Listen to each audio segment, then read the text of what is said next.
Tributes continue to pour in for jazz musician Jonas Gwangwa.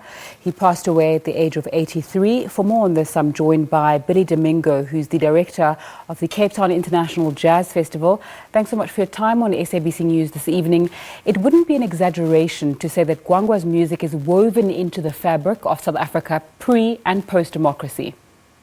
No, I think that's a very true statement, and I think it goes a lot deeper as well. You know, I knew Jonas, the man, through the Jazz Festival. There are so many other stalwarts out who knew him so much better than I did. But I only speak, and with deep regret, about his loss today, about, you know, the times I spent with him and the privilege I had in 2017 at the performance that he did there. And then last year, it was surreal. I went to see him with his son, Muliv, and I asked him if I could do a tribute concert while he was alive, so that we didn't have to celebrate his life once he had passed on. And he went through the program with me, how we were going to do it, what the lighting, what we were going to do on that tribute, and who should play. And I really, I'm so sad that I never, ever got to do that with him. But Jonas Gwangwa, the man, what a professional, what a musician. And he touched everybody. He told me about Amanda, the play, how he struggled for money.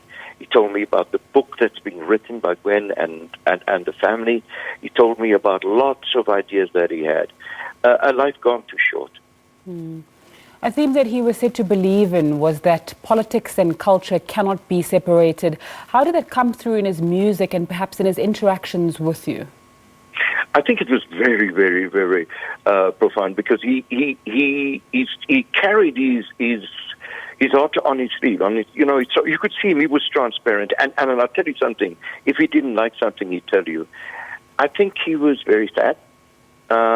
He would like to have seen the show which portrayed Amanda, the show that would have portrayed what he had gone through.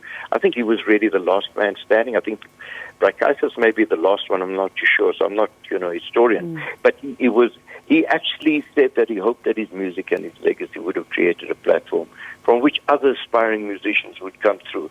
But he was kind of disillusioned, and he really felt that post-apartheid that he had expected a lot more. But, I suppose, I can't comment on that because I never got in depth. But I would like, if I may have the privilege, to say that Minister Natin Tetwa and Vusi and the guys approached me when I said to them, guys, I'd really like to do this tribute at the Cape Town as a headline act. And they said, you have 1 trillion% support from us. And I want to thank them, and I'll do it on the platform. I know everybody's taking a lot of hits right now, but they did show interest in Bra Jonas while I was there. So I just want that acknowledgement taken out and put on air, that a lot of people did stand up with him and say, how can we help?